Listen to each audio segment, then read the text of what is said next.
প্রিয় দর্শক, আজকের কাফেলে আমরা একজন নবীর মাজারের সাথে আপনাদের পরিচয় করিয়ে দেব, যেই নবীকে পবিত্র কোরআনে কারিমে আল্লাহ পাক রব্বুল আলামিন আফসাহ বলেছেন। আফসাহ মানে খুব বিশুদ্ধভাবে যিনি কথা বলতে পারেন, উচ্চারণ করতে পারেন কোরআনের ভাষায়, সেই নবী হলেন হযরত হারুন আলাইহিস সালাম। দর্শক, হযরত নবী হারুন আলাইহিস সালামের আরেকটি পরিচয় আছে, তিনি হযরতে মূসা আলাইহিস সালামের ভাই। মূসা আলাইহিস সালামের সমসাময়িক আল্লাহর পক্ষ থেকে তিনি নবুয়ত প্রাপ্ত হয়েছেন বা নবুয়ত লাভ করেছেন। তো ওনার মাজার কোথায়, আমাদের সাথে স্থানীয় একজন মিশরি আছেন, আমরা তার কাছ থেকে একটু শুনি। আসসালামু আলাইকুম রহমতুল্লাহ। كيف الحال؟ فين مقام نبي هارون؟ هذا مقام نبي هارون। শুধু দর্শক, আমাদের ভাই মূসা তিনি আমাদেরকে জানালেন হযরত নবী হারুন আলাইহিস সালামের মাজার ঠিক আমাদের সামনে উঁচু পাহাড়ের ঠিক পাদদেশে একটা ছোট পাহাড়ের উপরে এই মাজারটি আছে। সেই জায়গায় আমরা আপনাদেরকে নিয়ে এগিয়ে চলেছি। হযরত হারুন আলাইহিস সালাম ছিলেন নবী মূসা আলাইহিস সালামের আপন বড় ভাই। নবুয়তের দায়িত্ব পালন করার ক্ষেত্রে তিনি নবী মূসা আলাইহিস সালামের প্রধান সহযোগী ছিলেন। বয়সে বড় হলেও তিনি হযরত মূসা আলাইহিস সালামের অত্যন্ত অনুগত ছিলেন। মিশরের রাজধানী কায়রো থেকে প্রায় 700 কিলোমিটার দূরে সিনা পর্বতের পাদদেশে আরেকটি ছোট্ট পাহাড়ের উপরে হযরত হারুন আলাইহিস সালামের পবিত্র মাজার শরীফ অবস্থিত। দুজন নবী আপন ভাই, কিন্তু হযরতে মূসা এবং হযরতে হারুন আলাইহিস সালাম। আমরা আরেকটা তথ্য আপনাদেরকে এখানে দিই। মূসা আলাইহিস সালাম কথা বলার সময় মুখে একটু আটকাতো, তো তিনি আল্লাহর কাছে দোয়া করেছিলেন, আল্লাহ তুমি আমার একজন সহযোগী দাও, আমার ভাইকে আমার সাথে সহযোগিতার জন্য দাও। আল্লাহ পাক রব্বুল আলামিন আহকামুল হাকিমিন মূসা আলাইহিস সালামকে তার এই দোয়া কবুল করে আপন ভাইকে সহযোগী হিসাবে আল্লাহ পাক রব্বুল আলামিন নবী হিসাবে মনোনীত করেছেন। এবং তিনি বড় ছিলেন, হযরত মূসা আলাইহিস সালাম থেকে বয়সে বড় ছিলেন হযরত হারুন আলাইহিস সালাম। তো দুজন একই সাথে এই নবুয়তের দায়িত্ব পালন করতেন এবং দুজনেই ফেরাউনের কাছে আল্লাহর তাওহীদের দাওয়াত নিয়ে যেতেন। ফেরাউনের সাথে যখন কথাবার্তা, যখন ডিসকাশন হতো, তখন ফেরাউন পরাজিত হতো মূলত হারুন আলাইহিস সালামের বক্তব্যের সামনে, কারণ তিনি ছিলেন এতটাই ফসিহুল লিসান, মানে স্পষ্টভাষী এবং যুক্তি নির্ভর কথা বলতেন, ফেরাউন নবী হারুন আলাইহিস সালামের সাথে পেরে উঠত না। শুধু দর্শক, সেই নবী হারুন আলাইহিস সালাম নবী মূসা আলাইহিস সালামের আগে ইন্তেকাল করেছেন এবং নবী মূসা আলাইহিস সালাম নিজের হাতে ঠিক এই জায়গাটায় আপন বড় ভাই হারুন আলাইহিস সালামকে দাফন করেছিলেন। প্রিয় দর্শক, এই পর্বতকে জাবালে হারুন তথা হারুন পর্বতও বলা হয়। তুর পাহাড়ে যাবার সময় এই পর্বত পর্যটকদের বাম পাশে আর তুর পাহাড় থেকে ফেরার পথে ডান পাশে থাকে। এই পর্বতের চারপাশেই কিছুটা সংকীর্ণ সমতল ভূমি আছে। বৃষ্টি হলে পাহাড়ের উপর থেকে গড়িয়ে পড়া পানি এই সমতল ভূমি দিয়েই প্রবাহিত হয়। একসময় এই এলাকায় অনেক জনবসতি ছিল এবং এই পাহাড়ের পাদদেশে সেই জনগোষ্ঠীর প্রাচীন কবরস্থানগুলো আপনারা দেখতে পাচ্ছেন। দূর থেকে ছোট পর্বত মনে হলেও এর উচ্চতা একেবারেই যে কম তা কিন্তু নয়। প্রিয় দর্শক, উচ্চতা যাই হোক, এই পাহাড়ে আরোহণ করা তুলনামূলক সহজ, কারণ অন্যান্য অনেক পাহাড়ের মতো এই পাহাড় একেবারে খাড়া নয়, কিছুটা ঢালু প্রকৃতির।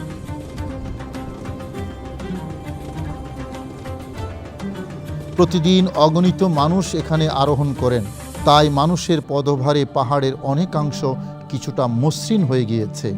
সে কারণে ক্লান্ত শরীর নিয়েও আমরা অনেকটা নিরাপদে এবং স্বস্তিতে এসে পৌঁছলাম। প্রিয় দর্শক, দাঁড়িয়ে আছি হযরত হারুন আলাইহিস সালামের পবিত্র মাজার শরীফের ঠিক দরজায়। দর্শক, এই মাজারটি আগেই যেমনটি বলেছিলাম, চারদিকে বড় বড় পাহাড় আছে। এই বড় বিশাল পাহাড়ের মাঝখানে ছোট্ট একটি পাহাড়ের ঠিক চূড়ায় নবী হারুন আলাইহিস সালামের মাজার, এবং এই পাশে আরেকটি মসজিদের মতো কিছু একটা আছে।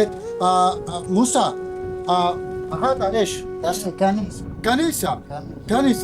الكنيسة ليش للنصارى؟ ايوه للنصارى দর্শক এই ঘরটি মসজিদের মতো মনে হলেও ছোট। এই ঘরটি বলা হয়েছে এটা একটি গির্জা। আমি এখন আপনাদেরকে নিয়ে একটু হযরত হারুন আলাইহিস সালামের পবিত্র মাজার শরীফে ঢুকছি। আসুন হযরত হারুন আলাইহিস সালামের মাজার শরীফ একটু জিয়ারত করে আপনাদের সবাইকে নিয়ে। বিসমিল্লাহির রহমানির রহিম। আসসালামু আলাইকুম ইয়া নবী।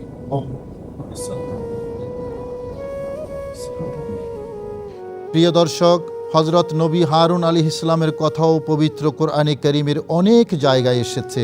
তিনি অসাধারণ সুন্দর করে কথা বলতে পারতেন।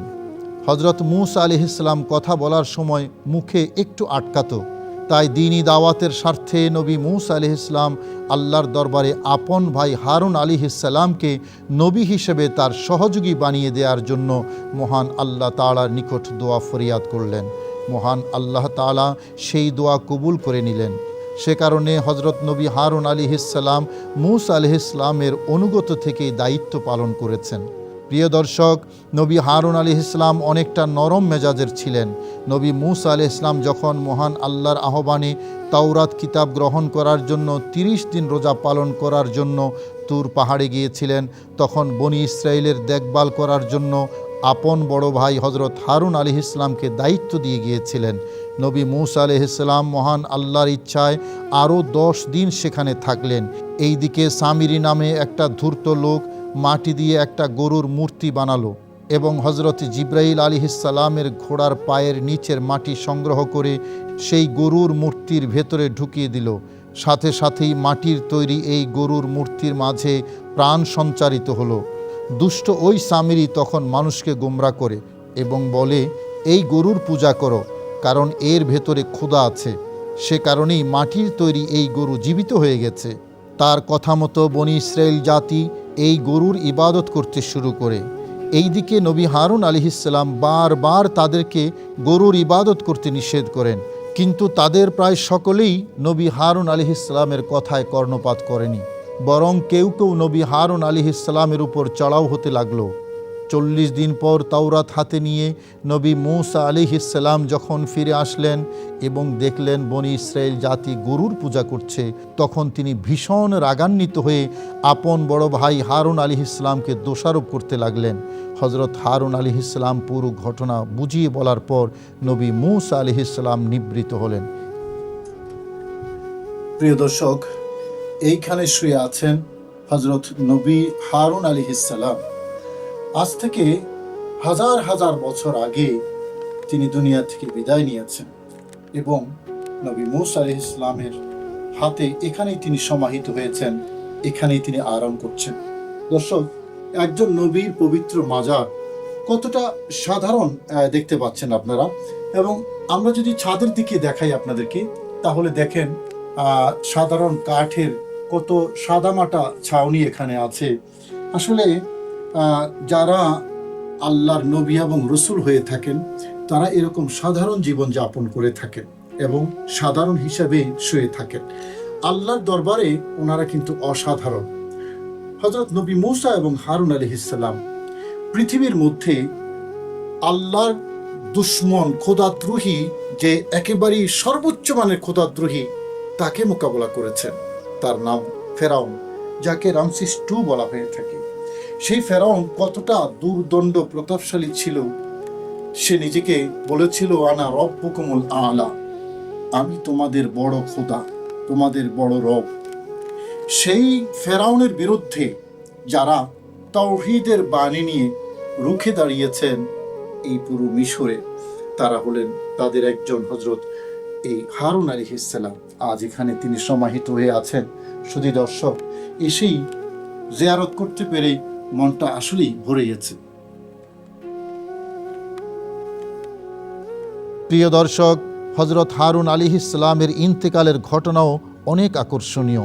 মহান আল্লাহ তাআলা নবী মূসা আলাইহিস সালামের কাছে নবী হারুন আলাইহিস সালামের মৃত্যু হবে এই মর্মে ওহী পাঠালেন এবং হযরত হারুন আলাইহিস সালামকে নিয়ে এই পাহাড়ে আসার জন্য নির্দেশ দিলেন।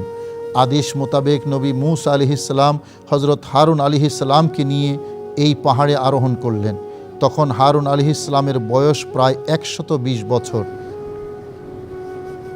এখানে একটি সুন্দর গাছ ছিল এবং গাছের নিচে একটা ঘর ছিল, যেখানে সুন্দর একটি খাটিয়া ছিল।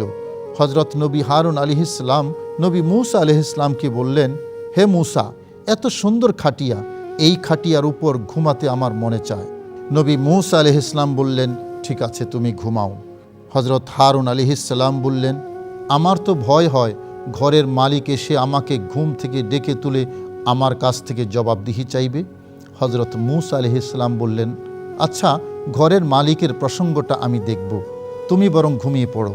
তখন নবী হারুন আলাইহিসসালাম মূসা আলাইহিসসালামকে বললেন, তাহলে তুমিও আমার সাথে ঘুমাও।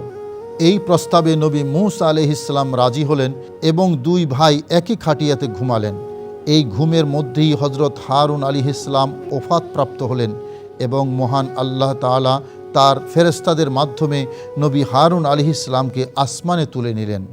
বিখ্যাত তাবরি আমর বিন মাইমুন রাদিয়াল্লাহু তাআলা আনহু বলেন, মৃত্যুর পর নবী হারুন আলাইহিসসালামকে এখানেই দাফন করে হজরত মূসা আলাইহিসসালাম বনি ইসরায়েলের কাছে ফিরে গেলেন। বনি ইসরায়েল জাতি নবী হারুন আলাইহিসসালামকে সাথে না দেখে জিজ্ঞেস করলেন, হারুন কোথায়? নবী মূসা আলাইহিসসালাম বললেন, হারুন মারা গেছেন এবং তাকে দাফন করে এসেছি। এ কথা বলার পর বনি ইসরায়েল জাতি তা একেবারেই বিশ্বাস করল না, বরং মূসা আলাইহিসসালামকে বলল, আপনি জানেন আমরা আপনার তুলনায় হজরত হারুন আলাইহিসসালামকে বেশি ভালোবাসি, সে কারণেই হজরত হারুন আলাইহিসসালামের প্রতি আমাদের এই ভালোবাসা সহ্য করতে না পেরে আপনি হারুনকে হত্যা করে কোথাও লুকিয়ে রেখে এসেছেন। তখন নবী মূসা আলাইহিসসালাম বনি ইসরায়েলের একটা প্রতিনিধি দলকে ঠিক এই জায়গায় নিয়ে আসেন এবং এখানে এসে নবী মূসা আলাইহিসসালাম আল্লাহর কাছে দোয়া করেন, হে আল্লাহ, আমার সত্যবাদিতা প্রমাণ করার জন্য কিছুক্ষণের জন্য হলেও হারুন আলাইহিসসালামকে জীবিত করে দাও এবং কথা বলার শক্তি দান করো। মহান আল্লাহ হজরত মূসা আলাইহিসসালামের দোয়া কবুল করলেন এবং নবী হারুন আলাইহিসসালামকে জীবিত করে দিলেন। নবী হারুন আলাইহিসসালাম কবর থেকে উঠে ঠিক এই জায়গায় বনি ইসরায়েলের প্রতিনিধি দলের সামনে তার স্বাভাবিক মৃত্যুর কথা বর্ণনা করলেন। এরপরই বনি ইসরায়েল জাতি ক্ষান্ত হয় এবং নবী মূসা আলাইহিসসালামকে বিশ্বাস করে।